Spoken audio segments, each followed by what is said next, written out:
లక్షల్లో సంపాదించడం ఈ రోజుల్లో సాధ్యమా? అవును, ఇట్స్ పాసిబుల్. ఇన్వెస్ట్మెంట్ అక్కర్లేదు, రిస్క్ లేదు. ఇది డబ్ల్యూ కామర్స్. పలు అభివృద్ధి కార్యక్రమాలు ప్రారంభించడం కానీ శంకుస్థాపన చేయడం కోసం నేను మన స్థానిక శాసనసభ్యులు ఉగరం సింహారెడ్డి గారు, అశోక్ రెడ్డి గారు అందరం తిరుగుతా ఉన్నాం. పొద్దు నుంచి కొన్ని సీసీ రోడ్స్ పోయినసారి మేము వచ్చినప్పుడు మాట ఇచ్చిన దాని ప్రకారం 33/11 kV సబ్స్టేషన్స్ ఒక 2, అదేవిధంగా స్వర్గీయ నందమూరి తారక రామారావు గారి విగ్రహావిష్కరణ, బీటీ రోడ్డు, వీటితో పాటు రిలయన్స్ గడిచిన 5-6 నెలల కిందట మన యువ నాయకుడు లోకేష్ గారు మేము అందరం కూడా వచ్చి ఇక్కడ రిలయన్స్ ప్లాంట్, బయోగ్యాస్ ప్లాంట్ పెట్టాలని చెప్పి ఇక్కడ ఈ ప్రాంతానికి రావడం జరిగింది. ఈ ప్లాంట్కి దాదాపు 475 ఎకరాలు ఇచ్చాం. ఇప్పుడు వాళ్ళ అధికారులు వాళ్ళ ప్లాంట్కి సంబంధించిన వాళ్ళందరితో కూడా మాట్లాడటమైంది. 1 yearలో కంప్లీట్ చేస్తూ ఉంటున్నారు. ఇప్పటికైతే కాంపౌండ్ వాళ్ళు కట్టడం, లోపల అగ్రికల్చర్ ల్యాండ్ని డెవలప్ చేయటం, ఈ రాళ్ళు కొండ రాళ్ళు అన్నీ ఉన్న ప్రాంతం కాబట్టి దాన్ని అంతా డెవలప్ చేయటం, కాంపౌండ్స్ కట్టడం, ఈ చుట్టుపక్కల ఉండే గ్రామంలో కూడా వాటర్ డెవలప్ కావటం కోసం, గ్రౌండ్ వాటర్ రీచ్ అవ్వటం కోసం కాంపౌండ్స్ రెడీ చేస్తున్నారు. వాళ్ళని మేము కోరింది ఏంటంటే గ్రామాల్లో ఉన్న చెరువులు కూడా కొద్దిగా చుట్టుపక్కల ఉన్న వేస్ట్ ల్యాండ్స్ ఉన్న వాటి కూడా చెరువుల కింద మార్చి వాటర్ నిల్వ ఉండేటట్టు చేయమని చెప్పాం.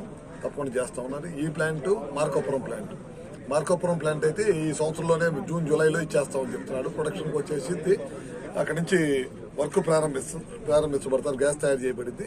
ఆ చుట్టుపక్కల ప్రాంతంలో ఉన్న రైతులకి అందరూ కూడా ఉపయోగపడే విధంగా చేస్తున్నారు. ఇదైతే 1 year పట్టింది. ఎందుకంటే ఫస్ట్ 20 TPT అనుకున్నాం, ఇప్పుడు 50 TPT డబల్ చేస్తున్నారు. ప్లాంట్ని సైజు డబల్ చేస్తున్నారు. అందుకని కొద్ది టైం పట్టిద్ది అన్నారు. 75 TPT దాకా పెట్టుకునే అవకాశం ఉంది ఇక్కడ అనే దాని ప్రకారమే 55 ఎకరాల ప్లాంట్ పెట్టి మిగతా పొలంలో అన్నింటిలో కూడా ఈ నేపియర్ గ్యాస్ పెంచడం, చుట్టూరుగా ఫామ్ పాండ్స్ కట్టడం, ఇవన్నీ చేస్తూ ఉన్నారు. మీరు కూడా చూసి ఉంటారు మొత్తం కూడా డెవలప్మెంట్ ఎట్లా జరుగుతుందో. అన్నీ కూడా ఇట్లాంటి రాష్ట్ర వ్యాప్తంగా ఎక్కడైతే అవకాశం ఉందో అక్కడ అన్ని చాట్లు పెట్టి గ్రామీణ ప్రాంతాల్లో ఉన్న యువతకి, అదేవిధంగా రైతాంగానికి ఉపయోగపడే దానికోసం ఈ ప్రభుత్వం పనిచేస్తుంది. ఓకేనా? పిఎం కుసుము ఎండాకాలంలో స్టార్ట్ అయింది. అగ్రికల్చర్కి 9 గంటలు మనమే పవర్ తయారు చేసి సోలార్ ద్వారా పవర్ చేసి ఇవ్వాల్సింది అదొకటి. పార్కుల కోసం కూడా ప్రయత్నం చేస్తాం. ఈ ప్రాంతంలో కనుక అనువైన ప్రదేశంగా ఉంటే సోలారు తయారు చేయటం కోసం, సోలారు ఉత్పత్తి చేయటం సోలార్ పార్క్ కోసం ట్రై చేస్తున్నాం. అది కనుక సర్వేకి పంపించాం. సర్వేలో ఓకే అయితే కనుక ఇక్కడ ఇంకో దళిత ప్రాంతంలో కొన్ని చోట్ల 2-3 చోట్ల చూస్తున్నాం ల్యాండ్. ఓకే అనుకుంటే కనుక సోలార్ పార్క్ పెట్టాం. ఇప్పుడు రాయలసీమ ప్రాంతంలో చాలా పెద్ద ఎత్తున చేస్తున్నాం. కడప, కర్నూలు, రాయలసీమ, అనంతపురం జిల్లాల్లో అన్ని చోట్ల సోలారు, విండ్ ఇవన్నీ కూడా జరుగుతూ ఉన్నాయి పనులు. రాబోయే రోజుల్లో ఈ ప్రాంతం కూడా దానికి అనుకూలమైన ప్రదేశం మేము సర్వే అవుతాం. సర్వేలో అనుకూలమైన ప్రదేశం అయితే కనుక మన ప్రాంతంలో కూడా చాలా పెద్ద ఎత్తున చేపిస్తాం. మీరు స్టోర్ క్రియేట్ చేసి లింక్ లేదా QR ని షేర్ చేస్తారు. కస్టమర్ ఆర్డర్ ప్లేస్ చేస్తారు. డెలివరీ, రిటర్న్స్, రిఫండ్స్ అన్ని ప్లాట్ఫామ్ హ్యాండిల్ చేస్తుంది. ఎలక్ట్రికల్ డివిజన్ ఆఫీస్ ఇప్పుడే చూసాం మేము. బాగా పాతబడిన ఆఫీస్లో ఉంది. చాలా సిబ్బంది కూడా పనిచేయడానికి ఇబ్బందికరం ఉంది. అందుకనే ఉగరం సింహారెడ్డి గారు ఒకసారి చూసి వెళ్దామంటే వచ్చాము. మనం చూసాము. ఇమీడియట్గా మా CMD గారికి చెప్పాను, ఒక నెల రోజుల్లోనే తొందరలోనే డబ్బులు చూసుకోవాలి కదా, 5-6 కోట్లు అయింది ఖర్చు. డబ్బులు రెడీ చేసుకొని ఇమీడియట్గా టెండర్ పిలిపించి ఒక నెలలోనే పనులు స్టార్ట్ చేపించేస్తాం. ఎందుకంటే అవసరం కూడా జిల్లాలో రెవెన్యూ డివిజన్ ఆఫీసులు కూడా మనకు అవసరము. సబ్స్టేషన్లు అవసరం. దాదాపు 12 సబ్స్టేషన్లు ఇచ్చాం, శాంక్షన్ చేసాం 50 కోట్ల రూపాయలతో. అన్ని కాన్స్టిట్యున్సీలు ఎక్కడైతే లో వోల్టేజ్ ఉందో ఆ లో వోల్టేజ్ సమస్య ఉండకూడదనే ఉద్దేశంతో ముఖ్యమంత్రి గారు సబ్స్టేషన్స్ ఇస్తున్నారు. కొత్త లైన్స్ ఇస్తున్నాం. RDSS కింద స్తంభాలు కొత్త చేస్తున్నాము. గ్రామాల్లో బోర్లు ఎక్కడ ఉండే, బోర్లకి ఉండే వ్యవసాయ లైన్ ఫీడర్లు గ్రామాల్లో 24 hours కరెంటు, వ్యవసాయ ఫీడర్లకు 9 hours ఇచ్చేదానికో పని జరుగుతుంది. జిల్లా వ్యాప్తంగా చాలా పెద్ద ఎత్తున స్పీడ్గా జరుగుతూ ఉంది. 220 kV సబ్స్టేషన్ మన ఎర్రగొండపాలెంలో జరుగుతుంది. అట్లానే ఒంగోలు, మార్కాపురం, దర్శి కాన్స్టిట్యున్సీలో కూడా 132 kV సబ్స్టేషన్స్ జరుగుతున్నాయి.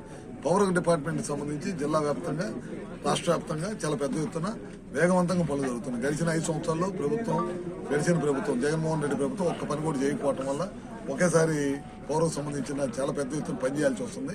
వాటి మీద అన్ని కూడా పనిచేస్తున్నాం. ఈ మధ్య ఇటీవల కాలంలో 13 పైసలు ట్రోప్ ఛార్జెస్ నుంచి 13 పైసలు తగ్గించాము. ఇటీవల కాలంలో దాదాపు 10,000 కోట్ల పైన ట్రోప్ ఛార్జెస్ భారం పడితే, మన ఈ మధ్య APRCకి వెళ్తే దాన్ని 5,000 కోట్ల కింద గవర్నమెంట్ కట్టమని చెప్పి అడిగితే ప్రభుత్వమే మేమే భరాయిస్తాం, మేమే కడతామని చెప్పి మొన్న ఈ మధ్య December 31 ఫస్ట్ పేపర్లో కూడా వచ్చింది, చూసి ఉంటారు మీరు అందరూ. ప్రభుత్వమే భరాయిస్తుంది. గడిచిన ప్రభుత్వం చేసిన తప్పులు నేటి కూడా ప్రభుత్వం, ఈ ప్రభుత్వం కూటమి ప్రభుత్వం చంద్రబాబు గారి నాయకత్వంలో ఈ ప్రభుత్వమే భరాయించాల్సి వస్తుంది. వీటన్నిటినీ కూడా భరాయించుకుంటూ ఏ ఒక్క రూపాయి కూడా కరెంటు బిల్లు ప్రజల మీద వేయకుండా రాబోయే రోజుల్లో తగ్గించే దశగా పనిచేస్తుంది ఈ ప్రభుత్వం. రాష్ట్ర జిల్లాలో చేర్చారు. అట్లా రాష్ట్ర వ్యాప్తంగా ఎలక్షన్ అప్పుడు ఏదైతే ప్రామిస్ చేశారో ముఖ్యమంత్రి గారు చెప్పారు, ప్రభుత్వం అధికారంలోకి వచ్చిన తర్వాత తుజా తప్పకుండా అన్ని చోట్ల అవకాశాలను బట్టి అన్ని చోట్ల రెవెన్యూ డివిజన్ మీటింగ్ కానీ అన్ని కూడా చేశారు. ఇంకొన్ని ఏదైనా 1-2 మిగిలిపోయి ఉంటే కనుక నెక్స్ట్ టైం రెవెన్యూ డివిజన్లు కొత్తగా అశోక్ రెడ్డి గారు అడిగారు రెవెన్యూ డివిజన్ కావాలని చాలాసార్లు. అట్లానే చాలా మంది రాష్ట్ర వ్యాప్తంగా చాలా డిమాండ్లు ఉన్నాయి. ఫస్ట్ కొంతమందికి కొన్ని చోట్ల ఇబ్బందిగా ఉన్న చోట ఇచ్చారు. మళ్ళీ నెక్స్ట్ ఫేజ్ మిగతా కూడా ఇస్తామని చెప్పి ముఖ్యమంత్రి గారు అన్నారు. అన్ని కూడా సంతోషం ముఖ్యమంత్రి గారికి, జిల్లా ప్రజలందరి తరఫున. ఎందుకంటే ఆ రోజు ఏదైతే ముఖ్యమంత్రి గారు చెప్పారో పాదయాత్ర చేసినప్పుడు లోకేష్ గారు చెప్పారు అన్ని కూడా అయినాయి.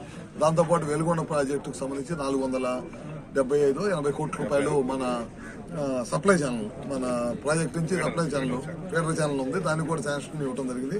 తొందరలోనే ముఖ్యమంత్రి గారు, మంత్రి గారు, మన ఇరిగేషన్ మంత్రి గారి చేతుల మీదుగా తొందరలోనే శంకుస్థాపన కూడా చేసి ప్రారంభిస్తారు తొందరలోనే. అది కూడా హోమ్ మేకర్ అయినా, కంటెంట్ క్రియేటర్ అయినా, కిరాణా షాప్ ఓనర్ అయినా అందరికీ సమాన అవకాశం. భారతదేశం మొత్తం మీద దాదాపు 25,000 మందికి పైగా W-Commerce తో స్టోర్స్ నడుపుతున్నారు. Visit www.wcommerce.store